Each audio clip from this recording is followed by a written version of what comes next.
жетип өтөбүз да. То есть биздин жакырчылыктын деңгээли өтө терең деп айтсам болот. Кийинкине берсең. Эми токтоло кетели. Биз бюджеттен 56 миллиард сом bir жылда айлык төлөйбүз. 57 миллиард сом пенсия төлөйбүз. 10 миллиард сом пособие төлөйбүз. 6,5 миллиард сом биз баягы тамак аш, ошол эле бала бакча, мектеп, больница, армиянын жеген тамак ашына 6,5 миллиард төлөйбүз акча. Сырттан бизге 200 миллиардка жакын акча келет. Бул баягы биздин мигранттардын иштеп жөнөткөн акчасы. Андан сырттары 600 миңдей адам бизде бюджетте эмес, мындай тармактарда иштейт, расмий түрдө налогун өтөгүп. Алардын айлыгы дагы 120 миллиардтан ашуун акча. Жалпылап айтканда күнүмдүк жашоо тиричилигибизге, жеген ичкен кийингенибизге биз базарга 400-450 миллиард сом акча таштайт экенбиз. Бирок 80% биздин базарыбыз чет өлкөлүк товарлар болгондуктан, мына көрүп турасыздарбы? Баягы суу аккандай болуп, биздин акчалардын бардыгы чет өлкөгө агып чыгып кетип атат.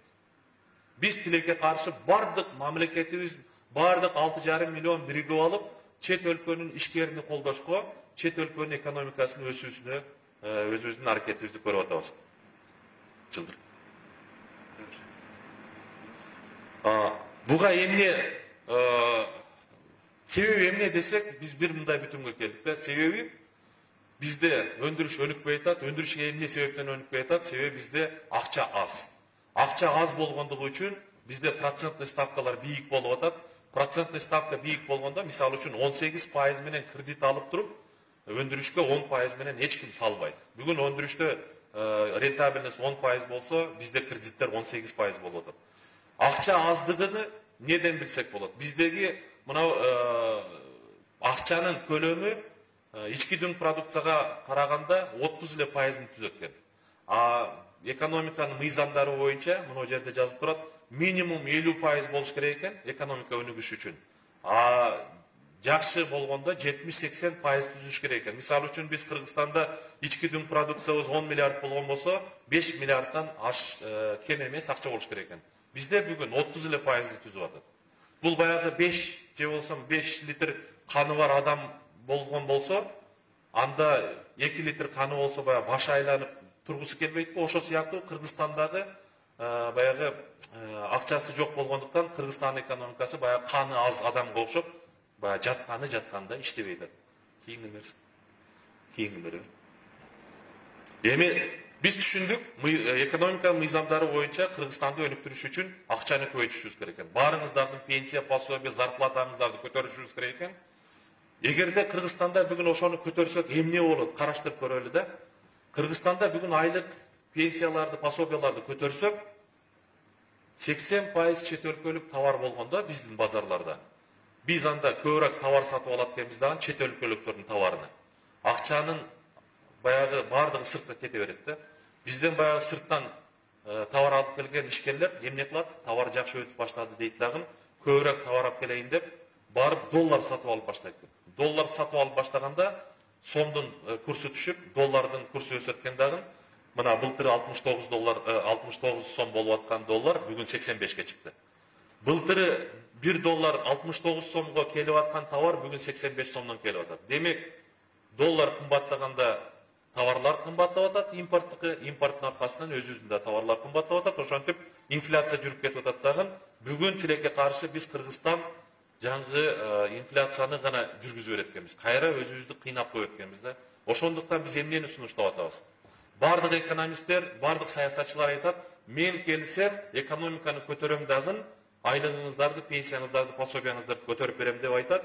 Биз болсо мына социалдык өнүктүрүү министринде иштеп атып, башка концепцияны сунуштап келебиз да. Мына программа боюнча келгиле 80% калкыбыздын кирешеси жашоо минимумга жетпегенден кийин айлыктарды, пенсияларды, пособияларды көтөрөлү дагы, бирок аны жаңгы чет өлкөнүн товарына эмес, өзүбүздүн товар өндүрүүчүлөргө иштетели деп. Мына кызыл сары болуп турган сиздердин бүгүнкү карточкаңыздар. Пенсия, пособия, айлык маянаны алып атасыздар. Сиздер муну барасыздар, банкоматтан акчаны чыгарып алып, каалагандай иштетесиздер. Ошондо 80% чет өлкөгө чыгып кетип атат. Биз сунуштап атабыз. Пенсионерлерге жыл сайын 1200дөн пенсияны көтөрөбүз. пособияларды 1000 сомго көтөрөбүз, студенттердин стипендиясын 1000 сомдон көтөрөбүз, айлык маяналарды бюджеттен алгандарга жыл сайын 3000ден көтөрүп, бирок аны башка карточкага салып беребиз, мына кара карточкага. Бу кара карточкадан сиздер акчаны тилекке каршы чыгарып ала албайсыздар. Жана муну доллар, евро, рубль, тенге башка жака, башка валютага конвертация кыла албайсыздар. Сиздер муну менен жалаң гана Кыргызстандын гана товарын сатып аласыздар. Ошол аркылуу биз өзүбүздүн ишкерлерди колдойбуз. Өзүбүздүн ишкерлер көбүрөөк товар сатып, көбүрөөк товар чыгарыш үчүн өзүбүздүн жарандарды жумушка алат, өзүбүздүн бюджетке налог төлөйт. Ошентип биз экономиканы көтөрөбүз деген ушундай бир проектти сунуштап жатабыз. Жылдырсаң.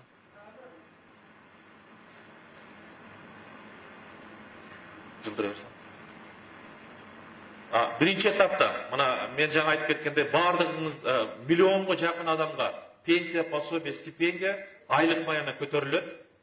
Аны болсо сиздердин акчаңыздарга немеге карточкага салып бергенден кийин, ошол карточкага, ошол акчага тиешелүү товарды сатып ала турган шартты түзүшүбүз керек.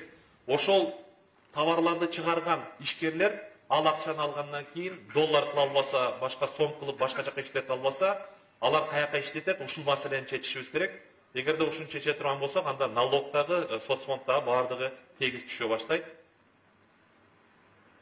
Экинчи этапта, эми мына бизде 80% чет өлкөлүк товарлар болуп атат, өзүбүздө чыкпайт.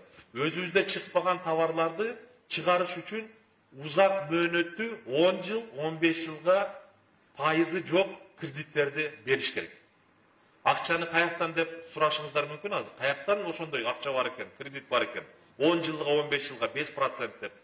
Мен сиздерге айтайын, бүгүн мына мен финансы системасын өзгөртүш керек дегенде, улуттук банк жөнүндө мыйзамды кайрадан иштеп чыгайлы деп атабыз. Бизде мына жыл башында 2 миллиард 700 миллион доллар алтын валюта запасыбыз болгон болсо, бүгүн 2 миллиард 200 миллиондой алтын валюта запасыбыз бар.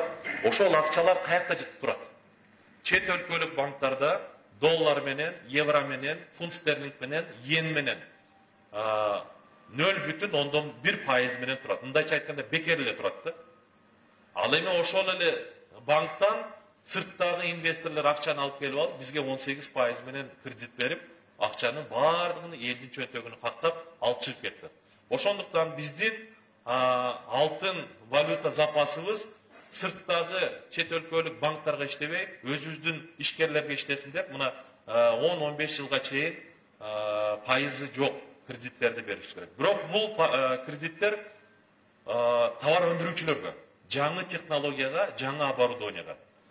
Муну жасагандан кийин, Кудайым буйрса, бизде баягы кластерлер пайда болот да. Кластер дегеним бул, мисалы үчүн мына бизде тигүү өнөр жайы өнүккөн болсо, бирок ошол костюм тигебизби, куртка тигебизби, ошого кетүүчү бүт материалдар Кытайдан келет, Турциядан келет, Кореядан келет, же болбосо Өзбекстандан келип атат. Ошону пахта өндүрүүдөн, жибек өндүрүүдөн баштап, акыркы костюм, куртка же башка нерсе чыкканга чейин өзүбүздө чыга турган завод, фабрикаларды курушубуз керек. Жаңы биринчи мен айткан кредиттерди берүү аркылуу. Эгерде муну түзө турган болсок, жаңы жумуш орундар түзүлөт. Жаңы жумуш орундар түзүлгөндө жалпы калкыбыз кирешеге ээ болот дагы, жакырчылыкты жоюуга мүмкүнчүлүк түзүлөт. Мына азыр акчаны айлык маянаны көтөрүүгө акчаны каяктан алабыз? Мен сиздерге ушуну азыр түшүндүрүп айтып коеюн. Мына сиздерге майда болуп көрүнбөй аткан болушу мүмкүн. Бизде эки банк бар. Айыл банк, РСК банк, мамлекеттик банк. Ошол жагы мен бекеринен айткан жокмун. 6,5 миллиард сом бизде тамак ашка, ошол эле мектептерге, бала бакчаларга, больницага, тамак ашка каралган акчаны, мисалы үчүн ушул банкка салып туруп, анан бүт пенсия, пособие алуучуларга жаңы көтөрүлгөн акчаны ошонун эсебинен беребиз. Берип, ал акчалар болсо биздин Кыргызстандын товарларына иштейт, Кыргызстандын товар өндүрүүчүлөргө акча түшкөндөн кийин алар эмнесин төлөйт, налогун төлөйт, соцфондун төлөйт, өзүндөгү кызматкерлерге айлык маянасыны кандайдыр бир бөлүгүн төлөйт, анан ошол өзүбүздө чыккан сырье материалдарды сатып алышат дагы, ушинтип айланат. Биз атайын изилдөөлөрдү жасап көрдүк, 100 сом экономикага салып, өзүбүздүн ата мекендик товар өндүрүүчүлөргө иштей турган болсо, 16,7% sağlık menen, 5,7% sotsfond menen мындай жайт айлана турган болсо, бир жылда 4 же 5 жолу айланат экен дагы, бул акча толук менен ордуна келип калат экен. Ошентип биз мына айлыктарды көтөрүп атабыз. Эми ушунун ичинде жана мен бекерден айткан жокмун, 560 миң үй бүлө турак жайсыз жүрөт деп айтпадымбы? Ошолорго ушул система аркылуу 30 жылга чейин 2% чен менен үйлөрдү, турак жайларды беребиз. Себеби биздин курулуш компанияларында иштеп атканда kuruluşta ketken 90-95% özüzden çatır. Kum şahıldan başlap, kirpiç, sement, şifer, problem, eşik, terezi, plitka çıkıda, dipsakarton, stроительный свет, aytor 90-95% özüzden çıkartır. Oşantip biz buna o akça menen, безналичный акча менен ушул курулуш системасына жолго салып атабыздагы үй бүлөлөрдү турак жай маселесинде чечүү, ипотеканы чечүү жолуна, ошону менен бирге эле kuruluş sektorunda köpleyen adamlar cumuş menен kamsız bolot dagы, ушуну менен биз ипотека маселесинде чечели деген максатыбыз бар. Эми мына карап турсаңыздар, пособие алуучуларга, жөлөк пул алуучуларга, инвалиди бар, жетим баласы бар, аз камсыз болгон үй бүлөлөргө 1000 сомдон кошуп берип атабыз. Айлык алгандарга 3000 сомдон кошуп берип атабыз. Ал эми 1200 сомдон пенсия алгандарга кошуп берип атабыз. Жалпы 983 миң адам айлығы көтөрүлүп атат, пенсия пособиясы көтөрүлүп атат. Буга керектелүүчү 17 миллиард сом болот экен, мына 16 миллиард 693 кийингине мен берсем. Бир айда керектелүүчү сумма, мына ошол эле таблица, бир айда керектелүүчү сумма 1 миллиард мына 983 миң адам 3200 миң сомдон көтөргөндө 1 миллиард 400 миллион сом акча керек болот экен, 391 кийинги таблицаны берсем. Ошондо мен жаңа айтып кеттим. Эгерде банктан чыгарбай айландыра турган болсок, 17 миллиард сомдук пенсия пособие айлык төлөш үчүн болгону 4 миллиард сом акчаны берсе, биз мына 16 миллиард 693 миллион сомдук айлык маяналарды берип атабыз. Биздин ишкерлер ошончо суммага продукция чыгарып атат дагы, 3 миллиардга жакын налог төлөп атат, 1 миллиардга жакын соцфонд. Эмки жылы бул акча сыртка чыгып кетпегендигинен, кийинки жылы дагы 1000 сомдон 1200дөн 3000ден көтөрүшкө 1 миллиард 391 сом деле кошуп атабыз. 5 миллиардты 4 жол айландырып, 30 миллиарддан ашуун айлык пенсия пособия төлөп атабыз. Уже экинчи жылы 5,5 миллиард уже салык менен түшүп атат, соцфонд менен 2 миллиард. Мындай айтайын дегеним, баягы жүргө бензини жок турган машинаны биз бензин куюп, ишибизди бүтүрүп атабыз да. Бул жерде да куттум ошондой система.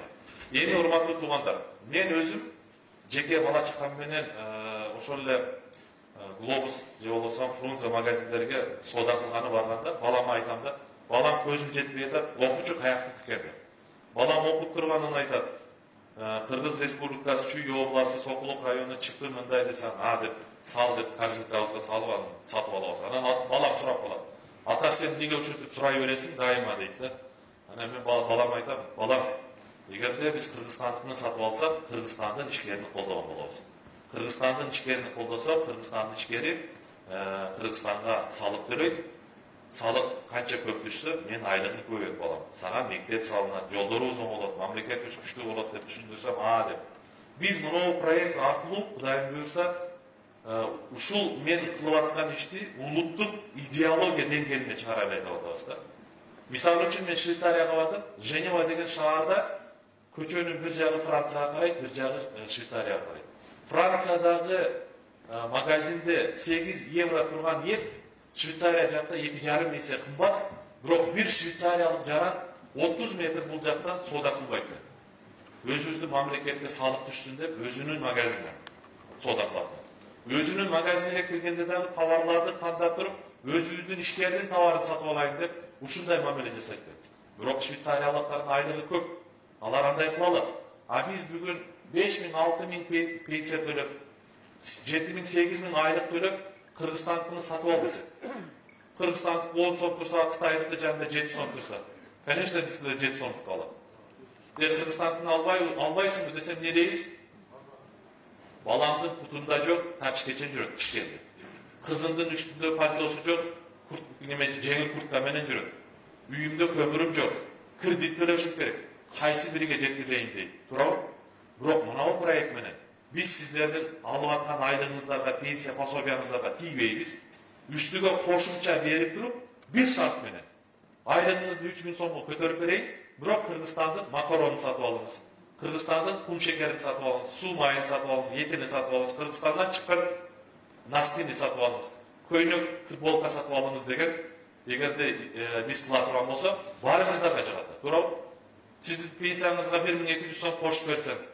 Biroq Kazakstan'da emas, Kırgızistan'da ununu satıp al desеңizdер, mayli aylanayın, beri de öyle alasızlar da. Oşo siyahtı, uşuday kılar dep atabыз. Ne sebepten 1000 so'mdan? Men жаңы бекеринен aytkan жокмун. Bizde жашоо minimum 4800 деп. А төлөгөн стипендиябыз, например, 750 so'mду студенттер болсо. Пособиябыз 870 so'm. Pensionerler orta 4000, 3000 alganı var, 5000 alganı var. İnvalidlerimiz bugün buna общий заболевание da koyup, birinci topluluğu invalid 2000 so'm пособие alır. 53. statya немеде Konstitutsiya жазып турат. Kırgızistan sotsialдык мамлекет, Kırgızistan'dagi jölök pullar, pensiyalar, stipendiyalар жашоо минимумдан төмөн болбойт деп жазып турат. Ошону мамлекет кепилдейт деп турат. Мынау программа менен, мынау проект менен ошо сиздердин кепилденген конституциялык укугуңуздарды ишке ашырышыбыз керек. Мына 30 жылдан бери канча президент, канча өкмөт, 30 өкмөт алмашты, бирок сиздердин конституциялык укугуңуздарды ишке ашырган жок. Биз ошол сиздердин укугуңуздардын калыбына келтирип, айлык маяналарды көтөрүп, пенсияларды көтөрүп, себеби айлык маянаны көтөрбөсөк бүгүн айлык аз болсо дарыгер ошо жаны ооруп барган адамдан алыш керекпи? Же болбосо ошол эле биздин СНБнын, же болбосо прокуратуранын, милициянын кызматкерлери бандитти кармап алып, же бир террористти кармап алып, ошонун жанын багыш керек. Бул туура эмес. Ошондуктан биз мына айлыктарды көтөрүп, пенсияларды көтөрүп, пособияларды көтөрүп, ошол аркылуу өзүбүздүн ата мекендик өндүрүүчүлөрдү колдойлу деп атабыз. Ата мекендик өндүрүүчүлөрдү колдой турган болсок, жаңы жумуш орундар түзүлөт. Жаңы жумуш орундар түзүлгөндө, Кудайым буйрса, биздин сыртта жүргөн мигранттар акырындан кайтып баштайт. Анан бизде канча өндүрүш көп боло турган болсо, мамлекет бюджетте дагы акча көбөйүп, эртең мектеп салынат, эртең бала бакча салынат, жол салынат, армиябыз күчтүү болот дегендей, мамлекетибиз бакубат болот. Биз ушундай программа менен кыскача айттым, албетте айта берсек, бул аябай чоң проект, бирок кыскасын айтканда, ушундай проект менен биз сиздердин алдыңыздарга чыгып атабыз. Жаңы мен айтып кеттим, 983 миң же болбосо миллион адамга жакын адамдын айлыгы сразу көтөрүлөт. Заматта бир көтөргөндө. Анан жыл сайын көтөрүп турат. Ал эми 600 миңге жакын 594 миң адам башка ошол эле завод, фабрикада иштеп аткан ишкер кызматкерлердин дагы айлыгы ушул аркылуу бул проектке кирет дагы. Ажал келечекте бардык кыргызстандыктар кирет. Кантип дебейсиздер? Өткөндө мен бир жаштарга презентация жасап атсам, Америкадан окуп келген бир Чыңгыз деген жигит айтып калды. Улукбек Көчбаевич, мынау проект бүгүн Америкада иштеп атат дейт. Кандай десем, биз мисалы үчүн дейт, айдын аягында айлыгыбыз бүтүп калса, 20-25 число, бириге чейин дагы бир жетпей калса дейт. Биз карыз сурабайбыз дейт. Биз паспортубузду көтөрүп эле банкка барабыз, залогу жок, проценти жок, айлыкка чейин бизге акча салып берет дейт. Бирок жаңы сиз айткандай, айлык алган карточкабызга эмес, башка карточкага салып берет. Ал карточкадан биз акчаны чыгара албайбыз. Европанын, Кытайдын, же болбосо Россиянын да товарын сатып ала албайбыз дейт. Жалаң гана Америкадан чыккан товарды сатып алабыз дейт да. Көрдүңүздөрбү? Булар дагы Американын өкмөтү дагы ушу өзүбүздүн ишкерлердин продукциясы өтсүн деп айлык ушул акчаны салып коет деп, ошо өзүбүздүн ата мекендик өндүрүүчүлөрдүн товары өтсүн деп. Биз дагы ушул системаны киргизип койсок болот. Айлыкка чейин акча беребиз, мынау акча менен. Кыргызстандын макаронун, Кыргызстандын сүтүнү, колбасасы болобу, башкасы болобу иши кылса, айлыкка чейин ушул менен жашап тура бер деп салып койсок, жалпы кыргызстандыктар дагы бул проектке кирип кетет. Бул проект аркылуу жаңы мен айткандай улуттук идеология деңгээлине чыгарайын деп атабыз да. Ар бир Кыргызстандын гана продукциясын колдонот, жана Кыргызстандын ишкерин колдойт деген жаңы Швейцарияда жүрүп аткан мекенчилдик мындай нерселер бизге дагы жайылсын деп атабыз да. Эми мына жерде сиздерге көрүнүп атабы билбейм. Мына эң астында карасак, ушул проектте акчаны көбөйтүү менен 983 миң, мына оң жакка кетип атабыз стрелка менен. 983 миң адамдын айлык маяна пенсия пособиясын көтөрдүк. Алардын айлык маяна пенсиялары улуттук же болбосо атамекендик өндүрүүчүлөргө байлангандыктан биздин өзүбүздүн экономика жандана баштады. Ал жанданганда импорт азайды. Биз чет өлкөнүн товарын эмес, өзүбүздүн товарды сатып ала баштадык. Импорт азайганда улуттук валюта стабилдүү болду. Себеби биз доллар сатып албай, доллар сатып албагандыгыбыз үчүн доллар мындай курсу көтөрүлбөйт. Өлкөдө жалпы акча системасында акча көбөйөт. Бул болсо кредиттердин жаңы мен айтып кеткендей проценттердин төмөндөшүнө алып келет. Жалпы калктын кирешесин көбөйүүгө, анан экономиканын өсүүсүнө ушинтип отуруп Кыргызстан туруктуу өнүгүү жолуна түшөт деп ишендирип айта кете алам да мен сиздерге ушул проектти. Эми ушул проекттин жыйынтыгында биз эмне алып атабыз? Жаңа айттым, 80% калктыбыздын алган кирешеси жашоо минимумга жетпейт деп айтпадымбы? Ошолордун айлыктарын, пенсияларын, пособияларын көтөрүп, жашоо деңгээлин көтөрөбүз. Бул аркылуу өзүбүздүн атамекендик товар өндүрүүчүлөрдү колдойбуз.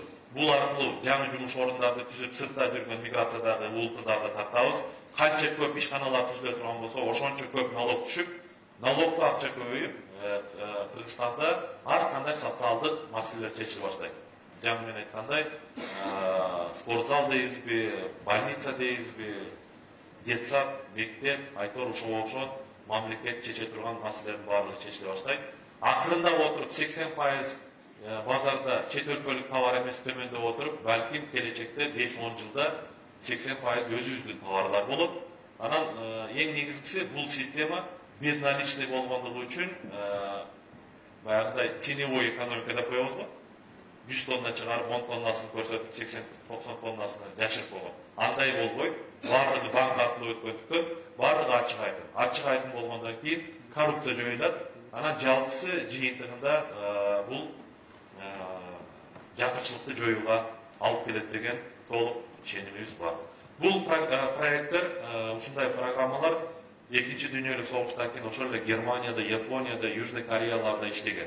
Башкача. Бирок биздики мына өзүбүздүн баягы бүгүнкү мүмкүнчүлүктөрдү эске алуу менен, спецификаны эске алуу менен кичине өзгөртүлүп иштелип чыкты.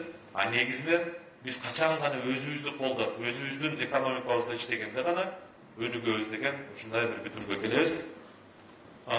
Кыска айта турган болсом, ушундай программа менен мен сиздерге алдыңыздарга чыгып атам. Албетте мындан башка дагы коррупцияны кандай жоебуз, ошол эле чек ара маселелерин кандай бекемдеп, кандай чечебиз, анын баардыгы Кудайым буйрса эгерде мамлекет күчтүү болсо, анын баары чечилет. Экинчиси, мен жаңы бекерден айткан жокмун, шайлоо системасынын финансы системасы. Шайлоо системасы оңолгондон кийин Кудайым буйрса, ошону менен бирге биздин бийлик системаларда күчтүү адамдар иштейт.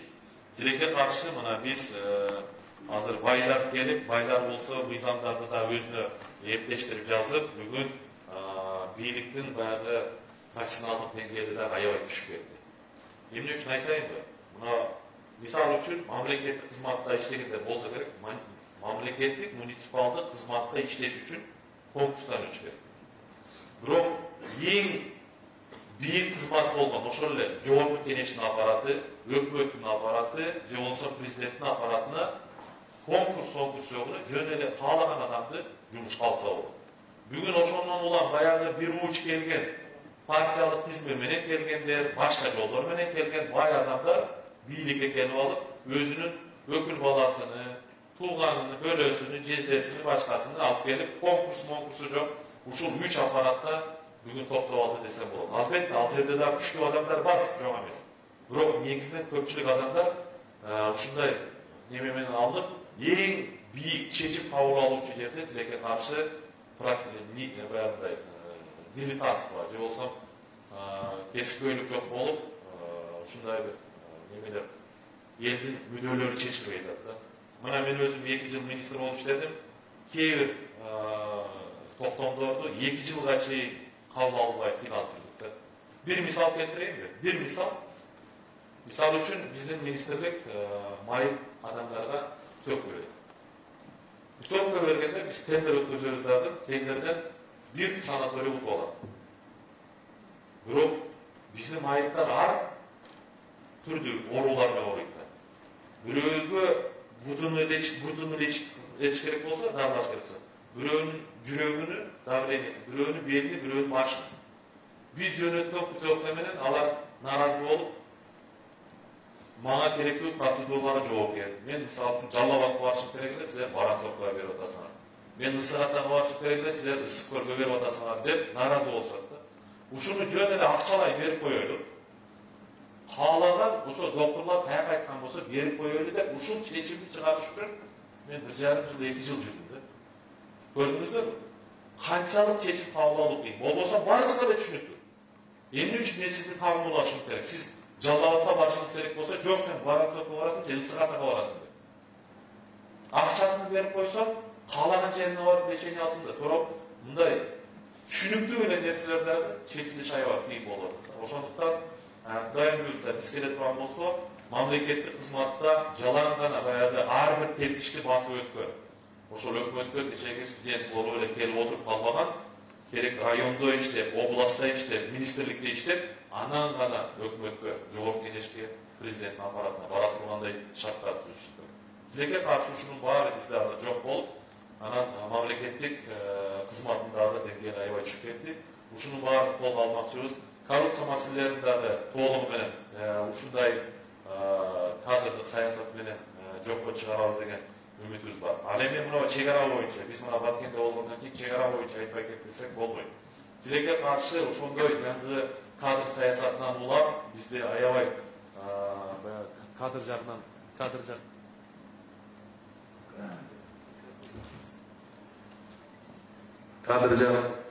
жагынан аябай аксап келебиз дагы. Ошол эле мына сүйлөшүүлөргө барганда дагы биз көп нерседен отуруп коюп атабыз да. Даярдыгы жок балдар барып ушундай олуттуу маселелерди чечкенде тиешелүү деңгээлде чече албайт экен. Бул биринчиси. Экинчи жагы biz ушул чегара маселесин чечүүдө өзүбүздүн стратегиябыз анан тактикалык мындай тактикаларыбыз болуш керек. Тилекке каршы бизде стратегия да, тактика да жок. Ойлонуу кандай кылганда биздин ошол эле кошуналар биз менен сүйлөшүүгө келет, кандай кылганда булар биз менен отуруп сүйлөшөт. Ушул баягы өзүбүздүн мүмкүнчүлүктөрдү аларды келип отуруп мындай ушул маселени чечүүгө алып келе албай атабыз да. Көп учурда биздин чоңдордун кызыкчылыгы да болуп атат. Себеби бул жерде бизнес болгондо эл келгиле ушул мына балким чек араны жабып мына маселени чечип алайлык дегенде дагы жок. Ушу чек ара ачылып турсун, бизнес жүрүп турсун деген ар кандай нерсе шылтоолор менен бул маселелер мындай чечилбей келет да.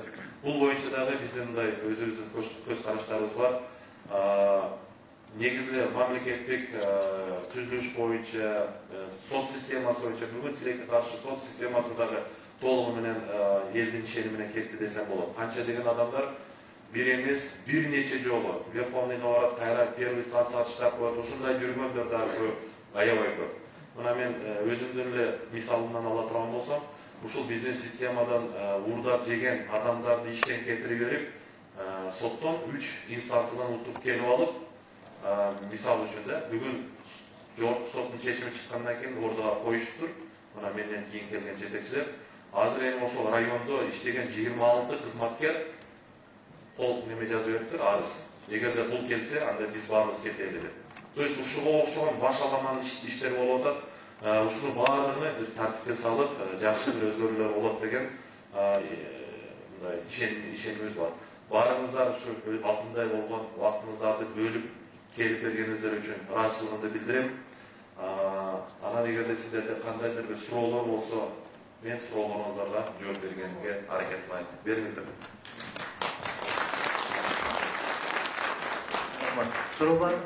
Sizge densoğuk kalayım.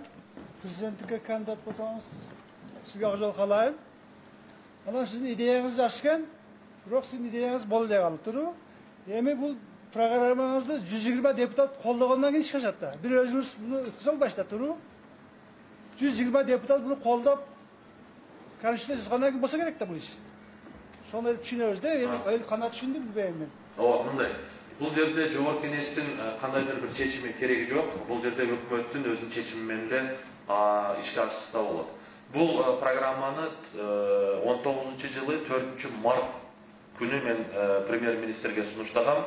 Себеби биздин министрлик ушу жакынчылыкты жоюу боюнча да иш алып барат. Анан биз 300 сом бүгүн жумушсуз жүргөн адамдарга пособие беребиз. Аз камсыз болгон үй бүлөлөргө 810 сомдон пособие беребиз. Инвалидтерге 2000 сомдон пособие берип, жакынчылыктан чыгуу мүмкүнбү? 100 жылда дагы жакынчылыкты жоя албайбыз. Ошондуктан мен премьер-министрге ушул программаны сунуштадым эле. Эгерде жакынчылыкты жоебуз десе, келиңиздер мынау иш-чараларды кылайлы деп. Бирок тилекке каршы мындайча айтканда саясий эркин жетпеди го деп ойлойм. Мен ошо өкмөт жетекчинин муну өкмөттүн деңгээлинде гана чечип койсо болот. Бирок президент албетте мамлекеттин жетекчи болгондон кийин ал өзүнүн ушул өкмөткө рекомендациясын берип, муну ишке аткаргыла деп өзү мындай башында тура турган болсо, бул сөзсүз ишке ашат. Мен азыр мына жерде сиздерге мындай тууганча айтып койсом да болот. Мухаммедкалый Дүйшөкеевич жумуштан кеткенде мен ушул президенттин жакын адамдарыга мындай сунуштар киргиздим эле да. Быйыл шайлоо болот. Эгерде биз шайлоодо утабыз десек, келиңиздер, мага мүмкүнчүлүк бериңиздер ушул программаны ишке ашырганга. 4 ай, ашып барса 4 ай, 3 айда мен ишке киргизем. Ошондо калп айтпасам май аягы июль болсо керек эле. 1-сентябрдан эгерде силер мына проектти ишке кабыл ала турган болсоңор, 1-сентябрдан айлык маяналарды, пенсияларды, пособияларды көтөргөнгө жетишебиз деп айттым эле. Мен толук эгерде алып берип, мага ушул немени жүктөй турган болсоңор, жоопкерчиликти.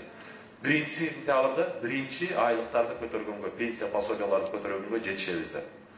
Мен көп жерлерде бул программаны презентация кылдым. Ошол эле окумуштуулардын арасында, ишкерлердин арасында, бардык министрликтарда мен презентация, ошол эле айыл чарба болобу, өнөр жай министрлиги болобу, экономика министрлиги болобу, финансы министрлиги болобу, бүт баарында презентация кылып, жакшы мындай немелерин алганбыз, бааларын алганбыз да.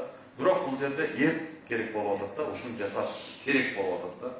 Бирок муну жасаганга мындай жетекчилерибиздин баягы немеси жетпеди. Анан мен ушул 2 жылдан бери ушул проектти көтөрүп алып, каккылабаган эшигим калбады.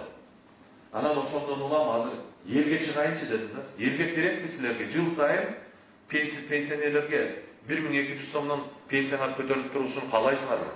Пособияга жыл сайын 1000 сомдон көтөрүлүп турушун каалайсыңарбы?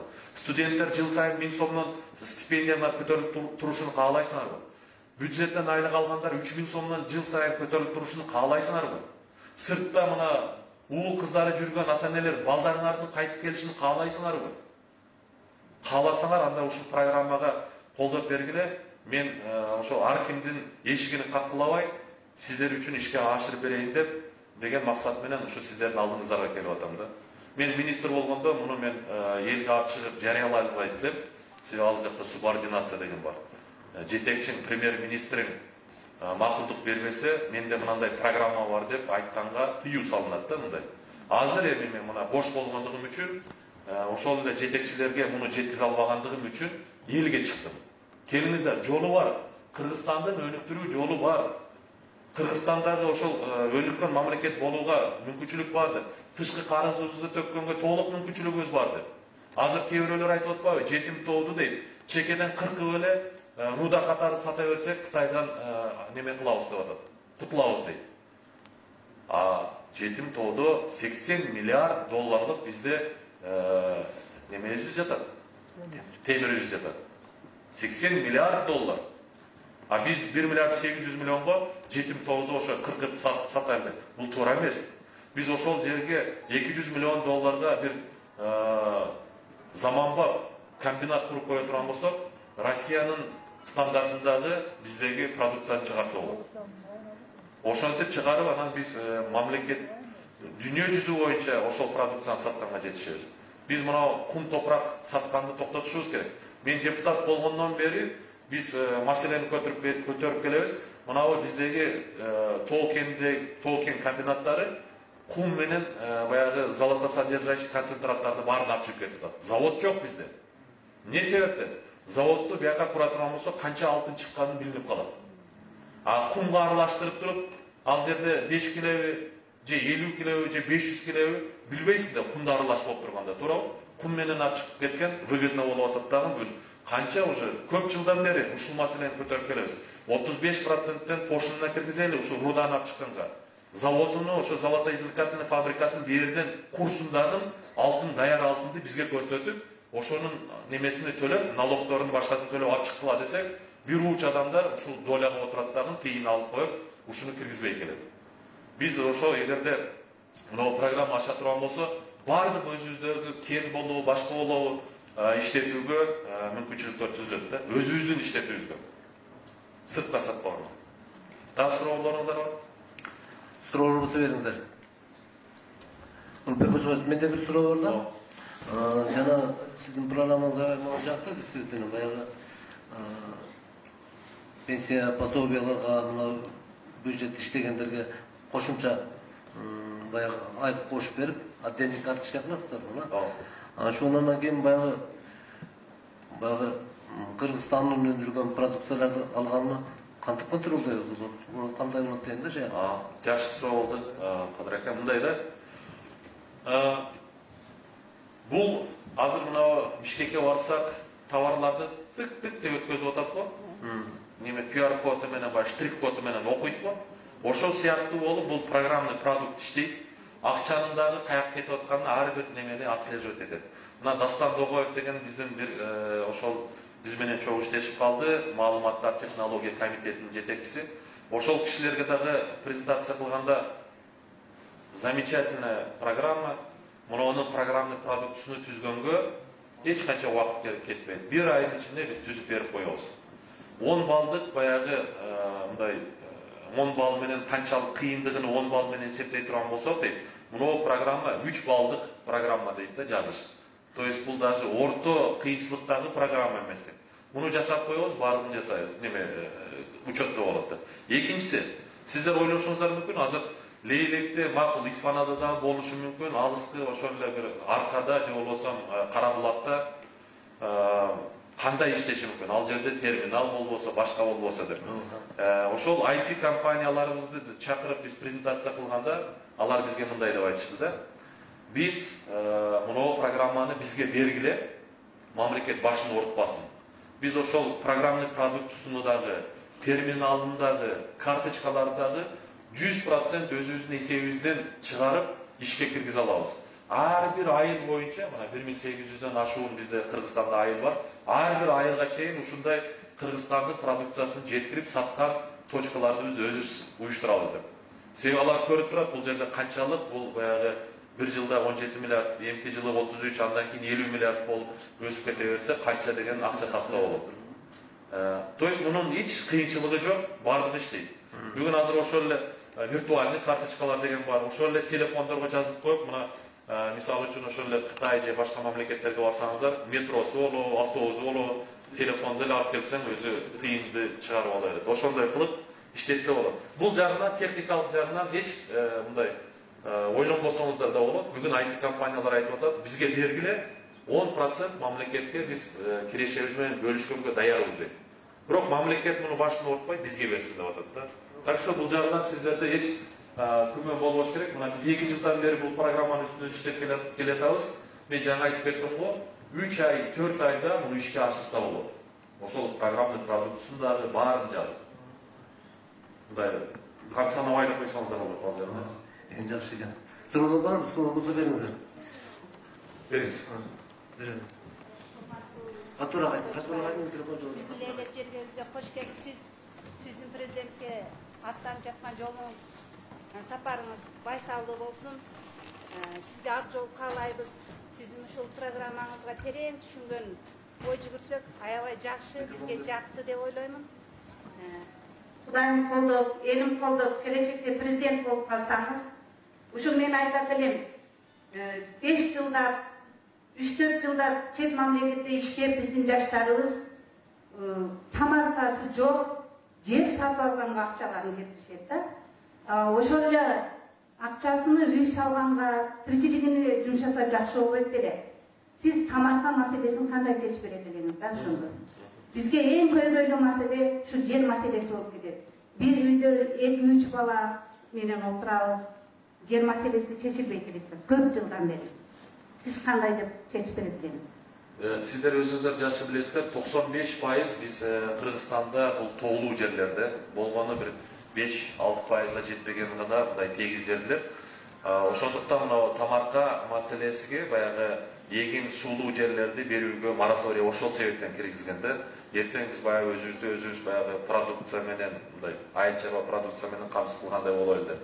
Бирок башка мындай эгин тала болбогон жерлерге biz köp kavattуу, misal үчүн ушул эле Лейлекте 3-4-5 этаждуу үйлөрдү куруп, жаңы мен айткан турак жай, социалдык турак жай программасы аркылуу 30 жылга чейин өзүбүздүн жаштарга ушундай жакшы заманбап квартираларды куруп бергенге толук мүмкүнчүлүк бар.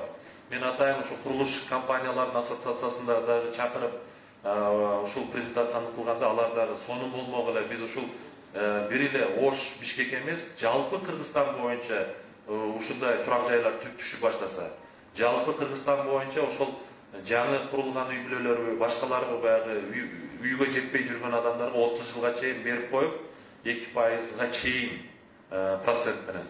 Акырында анан алар иштеп таап, ошол жаба берсе болот. Эң негизгиси курулуш компаниялар жана ошолор менен байланышкан бүт компаниялар иштеп баштайт. Жумуш орундар түзүлөт эле.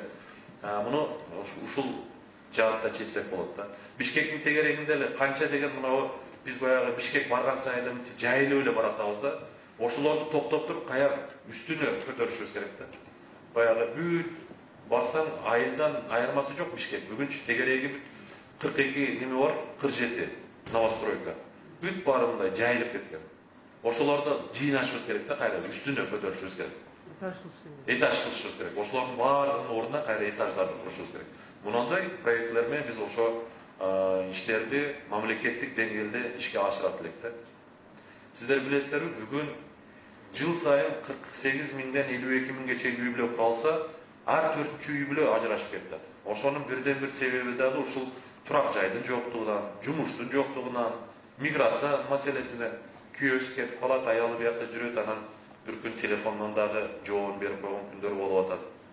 Жылдан жылга эми социалдык проблемалар ашкандан ашып атат да. Ошондуктан эми мамлекет баардыгын чар-жай кылып, ар кимин өзүңдүн арабаңды өзүң тарт деген саясатты эми токтотуш керек. Мамлекет эми моюнга алып, кимге кандай жумуш орундарды түзөм, кимди кантип багам, кимди кандай адистикке окутам, кайсы жерде кандай мектеп салам деп, бул элдин маселеси эмес, бул мамлекеттин маселеси болуш керек да. Кудайым буйруп, эгерде сиздер колдоп биз ушул бийик кызматка келип кала турган болсок, мунун баардыгы мамлекеттик деңгээлде эсептелип, пландалып, чечүү жолуна түшөт деп ишендирип кете алам. Дагы суроо. Bana bir soru var da. Şu kaysı bir prezident bulağı, kaç neme bulağı? Pensiya kötürütte şimdi el biletti önce. Oh, may kötürülürken, göçler kötürülürken. 100 son pensiya kötürürse, 150 son koşulup gidelim de şu yağı kandan kısa bulup deyim de siz ekonomist tutsanız şunu düşünürüp besiniz. Ama pensiya kötürülür yakında. Bana da kötürülüp gitti. Men урматтуу туугандар, ушул жерде бир окуяны айтып коеюнбу сиздерге. Былтыр август айында мен 2 күнгө жооп сурап премьер-министрден бир үй бүлөлүк өзүм шартыма байланыштырып жооп сурап кетип, биринчи күнү келип анан замымдан орун басарынан сурадым да. Тынч элеби, эчтеме болгон жокпу десек, 5-чи күнү өкмөттүн жыйыны болуп, мугалимдерге айлык көтөрөбүз деп чечтик деди. Жакшы, канча акча керек экен десем, 1 жылда 8 миллиард акча керек экен деди. Канча адам? 120 миң адамдын айлыгын көтөрүш үчүн. Мынау проектте мен болгону 4,5-4 миллиард 200 миллион сом сурап атам. Ошо жаңы мугалимдерге кетүүчү акчанын жарымын. Бирок 1 миллион адамдын айлык маянасынын пенсиясынын пособиясын көтөрүп атам. Алар болсо ошол 8 миллиард менен 120 миң ошол билим берүү тармагында иштегендерди көтөргөн экен да. Анан мен сразу келип туруп эле весьма срочно, весьма важно, лично премьер-министру деп туруп анан жаздым. Мен сизге сунуштаган проект бар. 8 миллиардты ошол жака таштап, жаңы сиз айткандай инфляция процесстерин жүргүзбөстөн, Bağlarda kötөрtpөстөн биздин проектке акча жарымын салсак, өндүрүш да өсөт. Bağlar da өспөйт.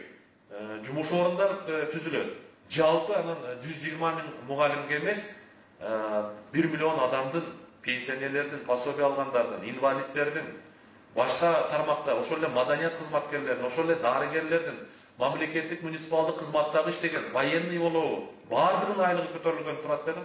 Тилекке каршы муну кабыл алган жок да. Айтып атпаймынбы, мен 2 жылда жакшы эле эшик каккыладым. Ушул папкамды көтөрүп алып, кайсы жака гана барган жокмун да. Баардыгы айтат, сонун экен дейт. Мен мына 28 товар өндүрүүчү ассоциациясына ушуну сунуштаганда кол чабып ишти. Кол чабып, мына 30 жылда биринчи жолу бизди колдогон программаны эми көрүп атабыз деп. Себеби дейт мына дейт. Ошолор айтты да. Сиздер дейт мына өкмөт дейт. Буга чейин эмне кылып келдиңер дейт. 10% менен өзүбүздүн ишкерлерди колдойбуз деп кредит бересиңер процентке дейт. Ошону менен биздин товарды 10%га өздүк наркыны кымбаттатып атасыңар дейт. Ал эми Казакстан, Өзбекстан, ошол эле Россия, Өзбекстан дедим, Белоруссия, Россия эмне кылып атат дейт. 10%, 13%, 17%га чейин Белоруссия субсидия берет дейт. Субсидия деген ошол товарды чыгарган үчүн 17 сом сага мына мамлекеттен жардам, налогдон же башкадан неме кылыпчы. Ошондо эмне болуп атат? Биздин чыгарган продукция 10%га кымбаттап атат, алардан чыккан продукция 17%га төмөндөп атат. Ортодо айырма 27% болуп, биздин Кыргызстандын базарыдан сырттан келип, алар бизди теуіп чыгарып коюп атат. Арзан болсо эле чыгып калат экен бизде. Биздики кымбат болсо, олардыкы арзан болсо, бүгүн 10 тонна сатабыз, эртең 9 тонна, 2 күндөн кийин дагы 5 тонна, анан бир күн токтойт экенбиз дагы заводду жабып, балдардын баардыгына жумушсуздук неме кылабыз, айдайбыз жумуштан, алар болсо Россияга жөнөйт. Мына көрдүңүздөрбү? Биздин кылган ишибиз ушул болуп атат. Ишкерлерди колдобойбуз. Өзбекстанды карай турган болсоңуздар, канчалык калп чын экенин билбейм, бирок мен ушундай бир маалымат алдым. Кече пандемия башталганда Өзбекстанда 24 завод курулду. Фарм завод, фарм. Дары-дармек чыгарган. Бүгүн Кыргызстанда биз 100% мына физраствор деп коет го, асма өкөл салган. Физрастворду 100% Өзбекстандан алып келебиз. Биз болсо мына пандемия эмес, 30 жылда 4 завод курган жокпуз. А Өзбекстан не үчүн куруп атат? Өзбекстанда ошол эле ВТОго, ошол эле Евразеске кирген эмес дагы сырттан келген товарларга аябай чоң кошунаны коюп койгон. Мисалы үчүн машинеге бүгүн. Машина алып кирсеңиз 10 000 долларга сатып алсаңыз, 10 000 доллардан ашыгыраак налог төлөшүңүз керек. Сырттан алып келиш үчүн. Ошон үчүн буларда ДЭУсу чыгып, алар өздөрүнүн ошол тармагын өнүктүрүп атат. Жана башка тармактарында куттум ушундай мамиле жасайт. Алар Евразесте же ВТОда эмес болгондугу үчүн алар андай иш-чараны кыла алат. А биз кыла албайбыз. Себеби Евразес айтат, алардын мыйзамы, ВТОнун мыйзамы боюнча четтен келген товарга канча налог болсо, Кыргызстанда дагы ошончо болуш керек деп. Бир тиын нары бери кыла албайбыз. Ошондуктан биз только мындай программа аркылуу ишке ашырсак болот. Муну азыр биз ошол Евразес ВТОнун мүчөсү болгондо, азыр муну социалдык проект катары алдыга жылдыра алабыз. Себеби 80% калкыбыз жакыр. Мына биз ошол жакыр жашап аткан адамыбызга жардам берип атабыз деп, социалдык проект катары жылдырабыз. Бирок 4-5 жылдан кийин Кудай буйрса бизде жакырчылык төмөндөп, тиги биздин кирешелер ошол жашоо минимумга жеткенде, анда биздин кошуналар айтышы мүмкүн. А эмне үчүн силер жабып атасыңар? Ошондо биз Россиядан келген же Казакстан башка мамлекеттерден келген товарды дагы бул жака киргизип беребиз. Бирок сиздер байкадыңыздар да, бул акча башка валютага конвертация болбойт. Доллар, евро болбойт, рубль болбойт. Алар товарды сатат дагы, акчаны чыгарып кете албайт, ордуна кайра Кыргызстандын товарын алып чыгып кетиш керек. Же болбосо кызмат сатып кетиш керек. Мисалы үчүн бизде жакшы бир зданияны көрсө, мына кайсы компания салып атат деп, ошо компания менен сүйлөшүп, келгиле, менде мына акча бар, бул акчаны алгыладагын, мага Москвага же Астанага, Алматыга мына немени салып бергиле деп. Көрдүңүздөрбү? Биздин уже компаниялар чет өлкөгө барып иштеп баштайт. Кудайым көрсө 4-5 жылдан кийин. Толук кандуу бул эсептелип чыккан, бүт расчетторун алып кылганбыз. Мен кыска бергенге аракет кылдым. Албетте муну экономисттер болсо, мындай көпкө чейин бир нече саат талкууласак да болот. Дагы сурооңуздар болсо бериңиздер. Келиң ага. Суроо барбы? Суроо бериңиздер. Микрофон берилеби? Hürmetli Lütfü Gücümü. Ben Rıza Volkan Cahit Sultanı, İsfana Şahar Başkanımız. Bugün bir yerde alet kılıp otursam, şu Lütfü'ye boşkarıp geldim, pişip olup, uzun bile geldim, davra var. Ana keyin siz bugün Kırgızistan'da ciğetilip pişken kaldınız. Bu maqtash aslında bir nimamasın to'g'risini aytib qo'ygan yaxshi. Men mana bu sizni deputat bo'lib yurgan paytingizdan ko'rganman-da. Haligi shu Sardor Japarov topib kelib, benim shu nimasini u qayerda juda qayta mikrofonga chiqqanlaringizdan esimda. Ana keyin mana so'zlashlarga keldingiz, rahmat. Eng xuddi Premier Ministr Dushakeyev bo'ldi. Manajer. Qancha kuch bilan tortishdingiz, shunday ekan-da. Qachon o'zingiz katta bo'lsangiz, undan keyin sizga shularni bajarasiz. Siz yoshsiz qilib qolasiz, bo'lasiz. Men ham boyagi bir chekkada yurdim, da qaytdim shu siyosatga bir aralashib edim. Mana qarang, shahar boshqa avval sizni mana prezidentga qo'yganingizni qo'llaydi. Alloh taolo o'zi nazar qilsa, xudo xolasa bo'lasiz. Avval Alloh taoloning nazari, keyin yerning nafasi. Buni qarang, mana shahar boshqarmasi. Hakimiyat, oblast, Premier Ministr, Prezidentskiy, bularning qarang shuncha ko'p strukturada. Ana keyin ministerstvomizni qarang ko'pligini. Bularni menimcha bir сокращение qilish kerak. Ana shu yerga yaraydi. Ana keyin davomida yerni millionlarini sizga mana oxir savol juda e'tiborli deganingiz juda yaxshi bo'ldi. Suvli yerlarni foydalanmasdan uy qurib olyapmiz. Tojikistonga tushsangiz bir suvli yeri bermaydi. O'zbekistonga borsangiz suvli yeri bermaydi. Ular suvdan suvli yerdan o'ndirish oladi. Ana keyin sizga o'tirib olsangiz nisbatan to'g'ri. Ana keyin bular o'sha qo'mishga qarab qilishimiz kerak. Bugungi kunda birinchi savol bizga ayol savol ministrlik kerak bo'ldi. Qarang, departament o'tiradi, bir kilo urug' topolmaymiz biz.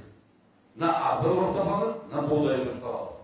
Bizning aytadigan shahar boshqarmasida bir kilo qampasi yo'q, rayonning qampasi yo'q. Ana keyin mana bugun ayol savol ministrligiga bir yosh bolani olib keldi. Bir molni tashqariga chiqarib aytdi. Eng noto'g'ri narsa mana yer malakalarini o'zingiz olib chiqadi. Biz bundan narsani tezroq sotishimiz kerak. Onun için bizga boya siz aytgan kreditni bir vaqtida bermaydi. Xohlasa bo'lib qolsangiz, mana shularni inobatga oling deb aytaman. Kredit olaylik deb borsangiz, mana kreditni martdan oxiri mayda beradi, ish bitgandan keyin beradi. Voy, fevral yanvarda nega bermaysan? To kreditni olib, fermerskiy xozyaystvoni ko'paytirmaganimizga go'sht u undirmaymiz. O'zimiz go'sht bilan ishlash qilmaymiz. Arpa bo'lgan ham shunday.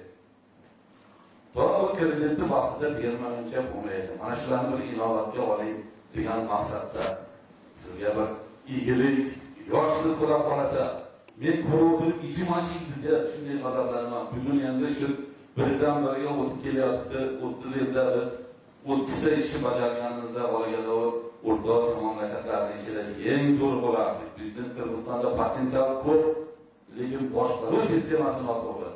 Ana keyin boyagi qaysi sistemaga ma'qul deganda men o'zim prezidentskiy sistemani xudo xolasa qo'llayman. Bu bitta odam qo'lga olmasa, u qarang, parlamentda biz hali tayyor emasmiz Yevropa mamlakatlariga qaraganda. Biz xudo xolasa tayyor bo'lib, siz aytgan boyagi Shvetsariyadagi, bu Fransiyadagi qarorlar o men ishlab yurganda ikkovga aytadilar.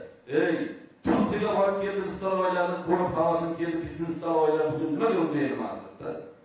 O'shada xudo xolasa shu peshanangizda bo'lsa o'tib qolsangiz, mana shunday narsalarga ko'ngil bersangiz, el aytoladi, lekin yuqorida bajarilmaydi deydi. Rahmat. Eng ko'ngilli masalalarni aytdingiz.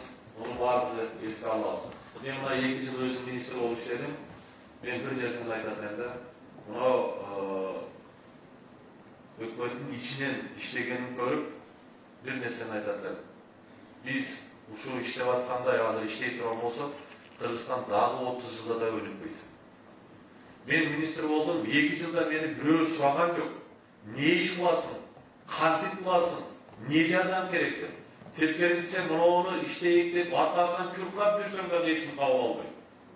Elin bir problemasını uğutup şunu kandı çeçeriz deyip toplap alıp 5-10 adam birinde meşvere de koydu bize ayttık. Meşvere de yoktu. Gün öttü, bayağı orta etmek için saldat spit slujba gidiyor. 2 yılda bir yolu hakimli, bir yolu gubernatörde çağırıp kança cumuş orun düzdüm, kança investisiya tarttım, kança işhane açıldı. Jakıçılık kançaga düştü de bir suragan adam yok bizde. Uşunçalık bayağı joopkersiz bir biyilik sistemasını kurup aldık da. Oşonduktan siz benim bakılmam жаңа айтып atkam. Bir adam жооп бериш керек мамлекетте. Hiç kim eşlemege жооп бермегенде болбош керек да. Oşonduktan bardыгы жоопкерчилиги жазылып тааны болуш керек. Bizde бүгүн министр болуп келет, 2 жыл отурат дагы кетип калат. Ошо кеткени ага наказание да. Андай болбош керек. 3 айда эмне кыласың, 6 айда эмне кыласың, 1 жылда эмне кыласың. Кыла албадыңбы все. Жоопкерчилик болуш керек да. Ana жұмысты таштап эле кете бербек. Анан бизде дагы бир жаман өнөкөт болуп баратат. Бакыргандарды да баарына кызматка кое берген туура эмес. Билеби, билбейби, мамлекеттик кызматта иштеген эмеспи? Бул эң туура эмес саясат. Ошондуктан биз мурда союз учурунда эмне үчүн баягы союзду канча жамандайбыз, бирок союз учурунда кадр маселесине өтө башкача мамиле жасайт деди, сиздер билесиздер, туурабы? Кечээ институт бүткөн бала эч качан барып алып туруп ошо ЦК Компартиянын инструктуру болуп калбайт эле, туурабы? Аны сиздер жакшы билесиздер. Ошондуктан ушул кадр даярдоо жагын колго алышыбыз керек. Ошол эле мектептерде, жогорку окуу жайларда, башкалардын баардыгын биз колго алып башкарттан иштеп чыгышыбыз керек да. Мына медицинада болуп аткан бүгүн фарм мафияга элди салып бергенибиз да туура эмес. Мына кечээ пандемияда көрдүк, 10 эсе дары-дармек кымбаттап кетти. Өкмөт даже билбейт канча гликсан бар, канча гепарин бар экенин. Ушунчалык баардыгын мындай самотекка таштап койгон. Мындай болбош керек. Ошондуктан мамлекетте жана сиз айткандай күчтүү мамлекет болуш үчүн тартип болуш керек. Жооптуу бийлик болуш керек. Рахмат, аны Кудай буйрса баарыбыз пландарыбыз бар. Баягы көзүм жетип турат, колум жетпей атат дегендей болуп атат да бизге. Калуу айта тургандар барбы?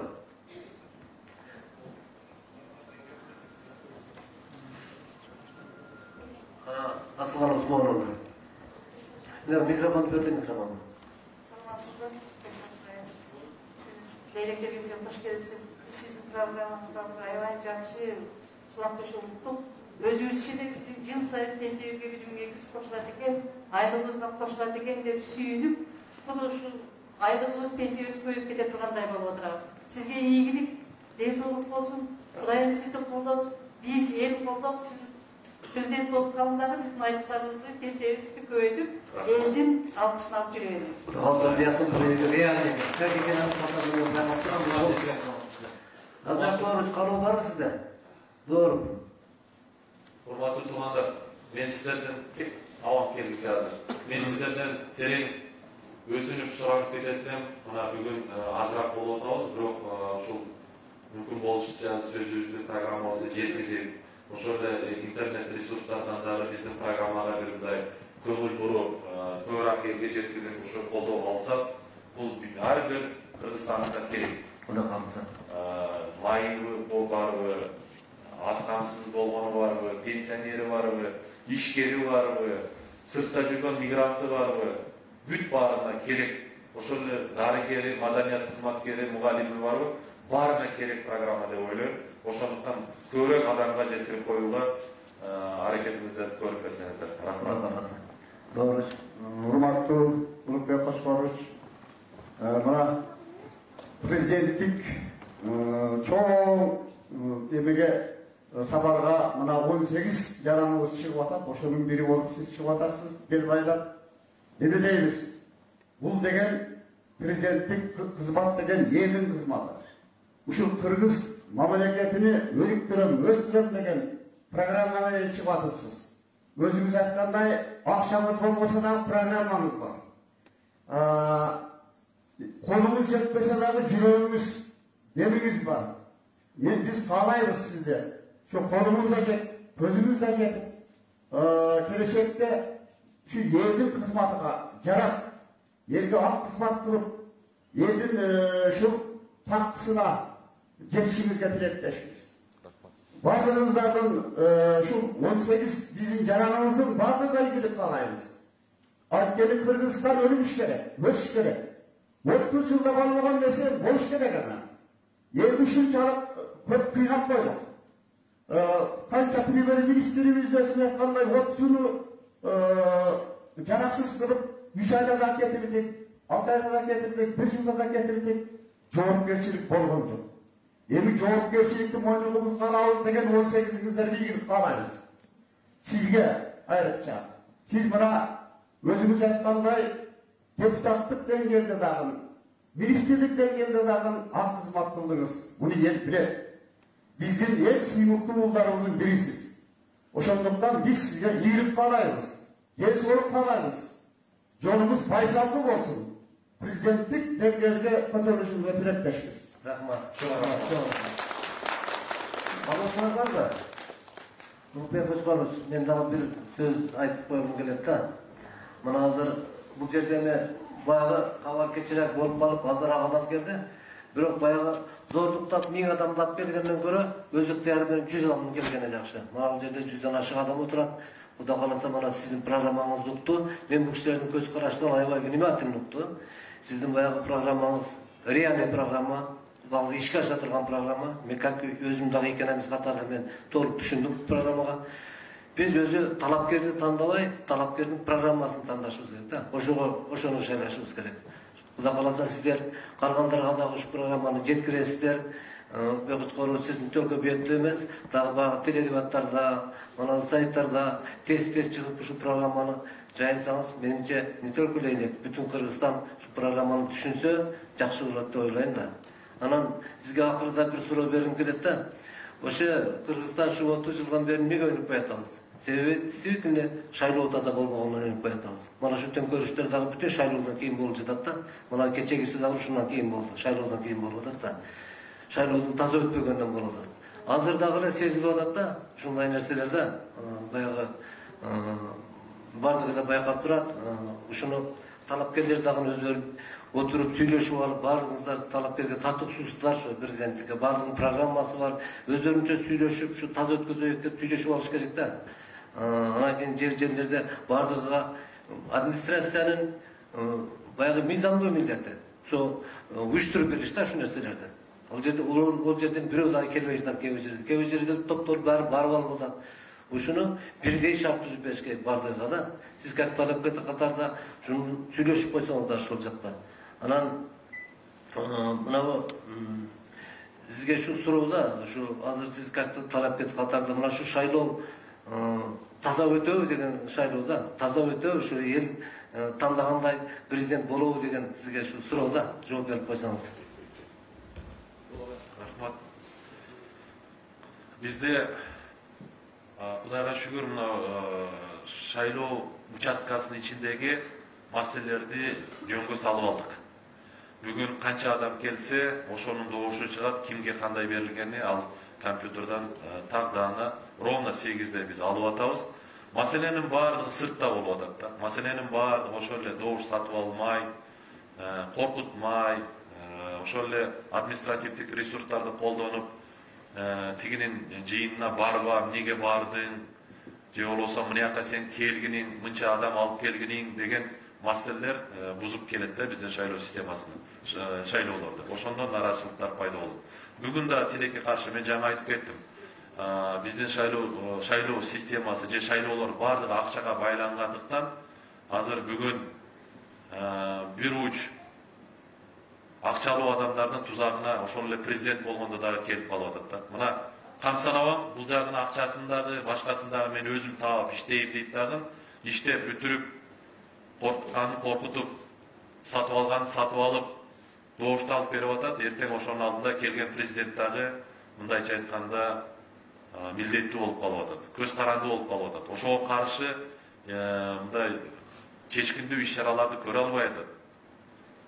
Ушундан биздин трагедиябыз болуп атат да. Анан алар келип алып, дагы эле мына мен кече шайлоодо өткөзүп койгон дегенсип, өз билемдигини кылып, элге каршы башка иштер болуп кетип атат да. Мен ойлойт элем, мынау азыр эми Садыр Нуркожоевич келип, мына Кыргызстан боюнча азыр биз кыдырып жүрөбүз. Бүт жерде ошо кишинин башка плакаттар да жок, тиги немелер жок. Тегерегинде мына госохрананын балдарга чейин баягы Садыр Жапаров президент деген курткаларды кийип алып, шапкаларды кийип жүрүп атат. Мунун баардыгы албетте туура эмес. Ушунун аркасынан бизде 3 жолу төңкөрүлүш болду. Ушул жаңы келген биздин талапкерибиз ушуга бир чек коюп, өзүнөн баштаса жакшы болмок да. Мынау илинип аткан немелер каяктан болуп атат, мынча чоң акчалар каяктан келип атат. Албетте буга маани беришибиз керек. Өзүбүзгө өзүбүз суроо салышыбыз керек. Мына кээ бир учурларда көрүп атасыздар, райондо мен ошо кээ бир талапкердин штабын жетектейин деп мушташып, элдерди уюштуруп келип, 200 адамды алып келип, мына көрдүңүздөр өткөндө видеодо. Бирөө келип айтып атат, мен болушум керек деп 200-300 адамды топтоп келиптир. Эл четсин, ким берди штаб жетекчи болот деп да. Мунун баардыгы мындай эмне жөнүндө кабар берет. Албетте мени тынчсыздандырбай койбойт бул дагы. Бул кишини дагы ушу бир жаман жолго салып албасак. Мана бирөөсүнү 15 жылда, экинчисини 5 жылда, дагы бирөөсүнү 7 жылда, бирөөсүнү 3 жылда мүнтүп отура берсек, бизге башчы дагы түтпөйт деп калдым да. Ошондуктан мына жетекчилерибиз дагы азыр эми бүгүн албетте ити чөп жеп турганда баардыгына көз жумбай, ушуга бир калыс карап койсо да жакшы болор эле. Каяктан келип аткан акча, эмне болуп аткан бул каражат, эмне болгон бул неме деп мен ойлойм, бул сөзсүз өзүнө эле жакшы болот деп ойлойм да. Албетте элге эч ким таңула албайт, эл эркин бизде. Ошондон улам мына ар кандай 3 жолку окуядагы элибиз баягы эркиндикти сүйгөн, азаттыкты сүйгөн эл болгон үчүн кылып атат да. Биздин эл күтүп карап турат, анан бир күн келет да оодарып салат да. Ошого жеткирбей биз эл менен да эсептешишибиз керек деген ойдомун. Анан эми мындай мүмкүн болушунча ушу элибиз дагы тиге барбайм, буга барбайм, мына кечээ чыгып атпайбы? Мына кандидат бизге келбей эле койсун, киргизбейбиз деген да сөздөрдү чыгарып мына жерлерде. Ушуга окшогон нерселерден алыс болсок. 18-ини баардыгын жакшы тосуп алып, программасын угуп, жакса шайладыңыздар, жакпаса бара берсин, туурабы? Бирок угуп коюшубуз керек. Биз бирөө деле кармап алып, ушул болот, анан башканыкын укпайбыз да деген бул өзү туура эмес. Баардыгыны мүмкүн болушунча баардыгына келишибиз керек. Баардыгынын программасын талкууга алышыбыз керек. Анан эми программасын талкууга албасак, эртең эмне кыласың десе, Кудай буйрса келгенде карап көрөбүз деген бул жооп эмес. Бул эртең келгенде бир айда эмне кылам, бир жылда эмне кылам, жана мен мамлекетти кандай абалда таштап кетем деп ар бир талапкердин өзүнүн программасы болуш керек деген ойдомун. Ошондуктан мына сиздерге да биз келип атабыз. Бир жылда эмне кылабыз, жыл сайын эмне кылып турабыз, жана 5 жылдан кийин Кудай буйрса кандай деңгээлде Кыргызстанды алып чыгабыз деп мына биз өзүбүздүн көз караштарыбызды сунуштап атабыз. Ошондуктан келиңиздер, баарын угайлы, баарына баа берели дагы, жүрөккө ээ болгон талапкерди тандап алайлы.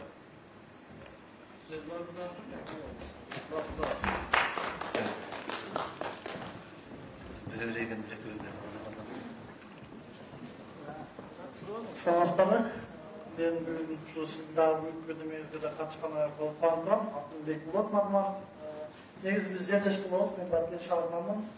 Атыркы партияда мындагы шайлоодо мен Эмгек партиясынын мүчөсү болгонмун. Анын мүчөсү болгон бирден бир себеби бул Салымбек Кыргызстанда эң бир жумуш ордун түзгөн адам. Ошол себептен дагы башка жакка да себепкер болду, ошол партияга мүчө болгонмун.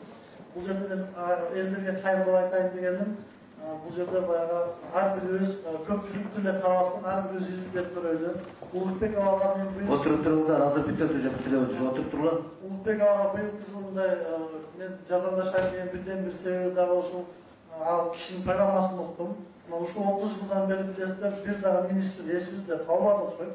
Калганын дагы мындай жакшы жумуш менен эмес, башка жумуштар менен угуп келип атат, чын айтканда. Анан ошол себептен дагы мен өзүңүз дагы министр болгонуңузда аябай риза болдум эле. Себеби жерлешибиз болуш жакта депутат болуп өтө жакшы маселелерди көтөрүп атат, бирок министр болуп калганда көп жумуштар аткарыш кыйын. Аты жөнүн өзүн бузуп атпы деп элдин алдына кийин ситуация көрүнүп калыпты деп ойлонуп өзү айтып жүрдүм чын айтканда. Бирок ошондосу да өтө кыйынчылык, акча таппаган министерствого барып, ушундай аткан жумушуңузда мен аябай ыраазы болдум. Көпчүлүк адамдар соолчулук алдыңыз. Анан кече да ошо Баткенде өзүмдүн ыктыярыма келип көмөктөшүп жардамдашайын дедим. Анан бүгүн бул жака элек тарапка дедим, мен машиналарда орун болсо мен да барайын деп ушинтип келдим. Мен муну айтайын дегеним, баягы жанагы сөзүмдөн айтайын дегеним, ар бирибиз баягы көпчүлүктүн баягы мода болуп кеткен учурлар болот. Кээ бир адамдар өтө көп социалдык тармактарда информация берилсе да ошол жака эле бара берет. Мисалы базардан бирөө картошканы көп адам алса, баары ошол жерге тура берет да. Картошка чирикпи, чирик эмеспи билбей эле аркасынан очередте туруп ала беребиз да, себеби ошол билет окшойт дейбиз да. На самом деле ал жерде ал нерсе искусственный түзүлүп калышы мүмкүн. Ал картошка чындап эле жакшы эмес болушу мүмкүн, мындайча айткандачы. Ошол себептен кичине ойлонуп барып ар бир продукцияны карап дегендей. Мен өзүм ишкер болгонум үчүн, ушул ишкер тармагына көбүрөөк көргөндөр үчүн, себеби ар бир ишкер Кыргызстанда өнүктүргөн Түркия ишкер болот. Биз мурдагы ишкерлерди элестетип алып, 90-жылдарда жакшы эмес ишкерлер көп болгон. Азыр дагы ишкердин документин алып, жакшы эмес ишкерлердин аттарын көп калган, ишкерлерге мамилеси анча эмес.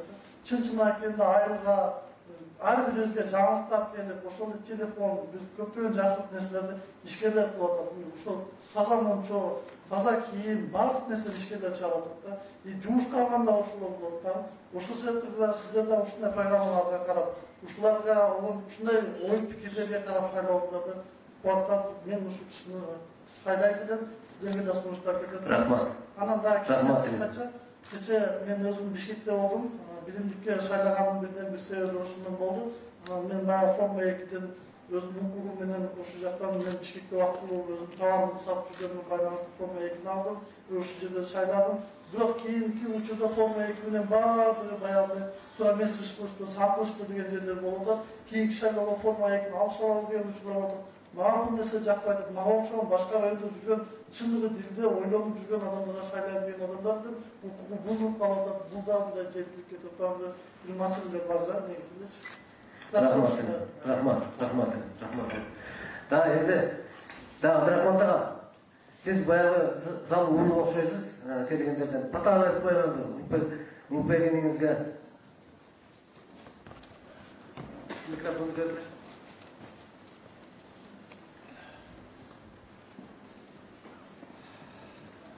Ne demek bana Ulukbek idimizde birine bakken birine elektrikler bilbek Kırgızstan bile işler yürüyen pozisiyası göz karşı işleyen işleri anca yıldan beri bana ötken mezgilde bana öz işler yürüyen yerde kayarlı işleyesin onlara yaşamından tartıp hazır emin olup kaldığı ne de koyup gökbeğen böyle koyup bana hazır ministri var, yıldan aldığımda ministri var, işlep geldik, telefonum gelmiş. Televizyondan başma sözlemesine bütün varlığından görüp giriyoruz. Göz karşı taza, yüreği taza. Kırgızistan'ın kaysi tarmağı olmasın, onun özünün dağın tuğulgandan beri bilim alıp, yetkilerlaşıp yürgünden beri işlep yürgün, jönдөmdürgün жақсы biliriz. Koydu soysa da kasap soysun деген söz var. Men ümitlerim жүрдüm ele, bir top yıldan beri şu özünün tarmağında işlesek, mayın çıgar işleyip dep. Mına hazır kadr sayasatındağın özgürtü atar. Emek olup anca baya soklaşıp yürügönderdi, göz jüresinger, partiyalары bilesinger. Bu kançalık tuğra söz aytkan sayın. Tuğra özünün pozisiyasını karmap, prinsipini karmap, mizanlı jol menen işten algan kızmatkerlerini kayta sotlaşıp, bunun üstünden, ministrin üstünden alt tuğra olup çıkmatkanlarına çeyip görüp atağız. Bunu жақсы bilemiz. Men ne de aytmak mı? Prezidentlik doğrusu 18 olganda 18'de prezidentlik doğrusu berdiler. Peşenelerge kaysını жазса, Kuday degen bir kılbayt deyip, Kuday buyursa, bolsanız dağın, bolmasanız dağın men yüreğim özümün halolun göz karasında, Kuda karasa el üçün kızmat жүрген жигитсиz, taza жигитсиz, arkanız taza bulganç emez, bulgançların bardığını görüp yürüyoruz. Küzgüden çıkıp süröpten jüre köp görüp atağız, onların bardığını el köylerinden ayak bizdin elden hazır olgunуp, sayasi göz karasları bardığı halktan kalgan elimiz var. Mına İskağatan çıkan жерden Batken oblasansız мен айтам не деп айтмақпын. Мына işinizге игілік болсын. Мына программаңыз бізге аябай жақты, мисал үшін, как инсан қатары. Құдай бұйырса, мұнда келешегі бардыр. Мына ертең президенттік жарыс біткеннен кейін şu programmamızı işe girip el üçün paydaşlık ise деген niyetliyim. Elin arasında daim tuğra işlesen, biroq çındık, bari bir hakikatlık qara күштерге қарағанда қиыншылық менен шығат екен. Қиыншылық менен жеңіске ие болады екен. Оны көріп жүрміз, başımızdan өткізгенбіз. Біздер енді жүріп жүрген адамдардан емеспіз, аншақ келіп қызмат көріп жүрген адамдарбыз. Жолымыз дайым ақ болсын. Yolumuz şıdır olsun, yoldaşımız şıdır olsun. El yurtumuz tinç olsun. Prezidentke calcıvay yürüp, 5-6 saat gelip otağımız, şu Kuday vurup elin mandayıga, kiminizlerden mandayınızdan hacası şu bolumuzdan el yurtu jakşı. Taza başarıp verimizler, dünyaya verip verimizler, mansapla verip verimizler. Daim elin içinde imanlı insanlar köp olsun. Aklı mezillerle patanın türeyen koyup gitti, pata juda arzan bolup gitti. Nargı düşüp gitti. Biroq şu patanın manisine жетip, şu pata kança ata babalarımız min degen yıllardan beri elimiz, yurtumuzun, memleketimizi joğutpay kelgen, Kudaya buyursa oşal memleketti. Bundan aradağın bizim urpaklarına, bizim gelecekteki yaşlı onlarga taza, jürek menen, çındık menen, aydınlık menen, daima şu el yurtumuzun yaşamısı oңолуп ketsin, el yurtumuz özüne bağlamadı. Biroq şu жетекçilerге жалчы айтабызда, şu жақсы жетекçilerden bana el yurtu жақсы başlat verimizler, işte amat versin, daim genç olumuzlar, elimizden, yurtumuzdan köyden kadrlar çıksın. Israr atamızdan beri, Cançay gel atamız bayrağımız, birbirimizi maktay veririz, жетекçilerden maktay veririz, tarihini ayta veririz. Allah'ın kılgan emeklerini bütün barını el жақсы bilir. Hocam şu bizim cergeden dağındı, bizim devletten, bizim batkenden, bana kimimizler boşalımızlar şu kadr meselesinde karamızlar özümüzün balardan çıksın. Seviyorlar elin, yurtun, bütün barının kemçiliklerin, köygelerinin жақсы bilişek, şu bizim evlerden dağın kadrlar köp çıksın.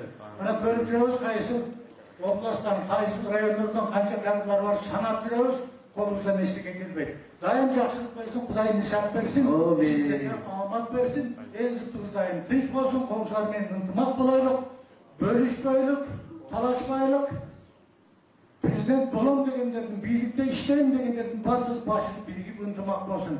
Kerge birini bilip bitirle beni savaşsızға çıkarıp çıkkanlar deyim görüp atarız. Bitirle hiç kim yapmay savaşsız değil. Birine savatlı olsa onda özü de, Kırgızistan'da özü başlarım özü, yaşay versin onda, kanday yapar. Kançalagan başlayan kıyın jigitlerimiz var. ынтымақ olup birikip, Kırgızistan'da жақсылық başlayacak. Ben görme жақсылық. Rahmat. Rahmat bardığınızlara, rahmat, hoş geldinizler. Çok rahmat bardığınızlara.